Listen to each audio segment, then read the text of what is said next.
Gregory Peck was born Eldred Gregory Peck on April 5, 1916, in La Jolla, California. From a young age, he exhibited a quiet strength and dignity that would later define his screen persona. His childhood was marked by challenges, including the divorce of his parents when he was 6, leaving him primarily in the care of his grandmother. Despite these hardships, he pursued academics with determination. Peck attended San Diego State University before transferring to the University of California, Berkeley, where he studied English and pre-med. It was during his time at Berkeley that he discovered acting through campus theater, setting the stage for a lifelong passion that would shape his career. Foresee discovering a passion for acting. At Berkeley, Gregory Peck's involvement in theater revealed a talent and intensity that surprised even him. He found a sense of purpose and self-expression on the stage that pre-med studies could not provide. Encouraged by mentors and fellow actors, he made the bold decision to abandon a medical career and pursue acting professionally. This choice reflected both his courage and his commitment to following his true calling. Peck's early stage work included regional theater productions and touring companies, where his commanding presence and deep voice drew attention. By the early 1940s, he had reached Broadway, establishing himself as a compelling performer poised for cinematic success. Breakthrough in Hollywood, Peck's film debut came in 1944 with Days of Glory, marking the beginning of a remarkable journey in Hollywood. His tall stature, deep voice, and noble demeanor allowed him to portray characters defined by integrity, justice, and compassion. Over the years, he transitioned from supporting roles to leading parts, demonstrating versatility across genres, from romance and drama to thrillers and epics. Peck quickly became a household name, earning admiration for both his talent and his gravitas. Audiences and critics alike recognized his ability to imbue roles with authenticity, elevating his performances beyond entertainment to powerful statements of character and moral strength.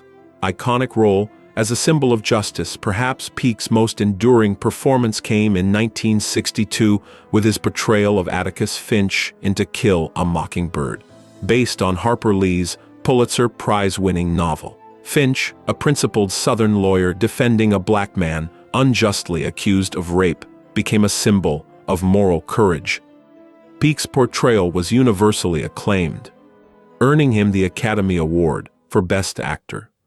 The American Film Institute later named Finch the greatest hero in American cinema. Peck's embodiment of integrity resonated with audiences, reflecting both his on-screen talent and personal sense of justice. The role remains a touchstone for discussions on ethics, courage, and humanity in film. Commitment to humanitarian causes. Beyond his artistry, Gregory Peck was a dedicated humanitarian and activist. He used his fame to champion causes such as civil rights, anti-war efforts, and nuclear disarmament. During the McCarthy era, he spoke against the Hollywood blacklist, risking personal and professional repercussions. His advocacy was not performative. It reflected deeply held convictions. Peck believed that public figures had a responsibility to confront injustice, and he often combined his professional choices with moral purpose. Throughout his life, he reminded others that adversity could be met with resilience. His words, "Tough times don't last, tough people do," exemplified both his real-life courage and the principles evident in his most celebrated roles. Personal life and early marriage. In October 1942, Gregory Peck married Greta Kussinen, a Finnish-American woman whose poise and dignity brought stability to their household. Greta, born in 1911, had immigrated to the United States and quickly established herself as a cultured and supportive partner. The couple had 3 children: Jonathan, born in 1944, Stephen, born in 1946, and Carrie Paul, born in 1949. While Peck's rising stardom brought glamour, it also placed strain on the family. Greta maintained a calm and structured home for their children, shielding them from the pressures of Hollywood Despite these efforts, their marriage ended in divorce in December 1955, marking a significant turning point in Peck's personal life. Tragedy and loss. One of the most heartbreaking chapters in Peck's life came on June 26, 1975, when his eldest son, Jonathan, was found dead at home. Authorities deemed it an apparent suicide, an event that left Peck devastated. Known for his stoicism, he openly acknowledged that he would never fully recover from the loss. The pain shaped both his personal outlook and public reflections on life. In later interviews, he spoke candidly about grief and love, emphasizing the enduring impact of significant relationships. Jonathan's death underscored the fragility of life and revealed a deeply human side of a man often celebrated for his heroic, on-screen presence. Career highlights and versatility. Peck's filmography is extensive, encompassing acclaimed films such as Roman Holiday, 1953, Spellbound, 1945, The Guns of Navarone, 1961, Cape Fear, 1962, and The Omen, 1976. His versatility allowed him to transition seamlessly between genres, captivating audiences in romantic comedies, wartime dramas, thrillers, and epic adventures. Throughout his career, he earned 5 Academy Award nominations, winning once, and received numerous honors, including the Presidential Medal of Freedom in 1969 and the Jean Herschel Humanitarian Award in 1967. These accolades reflected not only his artistic talents, but also his commitment to moral principles and humanitarian ideals, making him one of the most respected figures in cinematic history. Later, marriage and lasting love.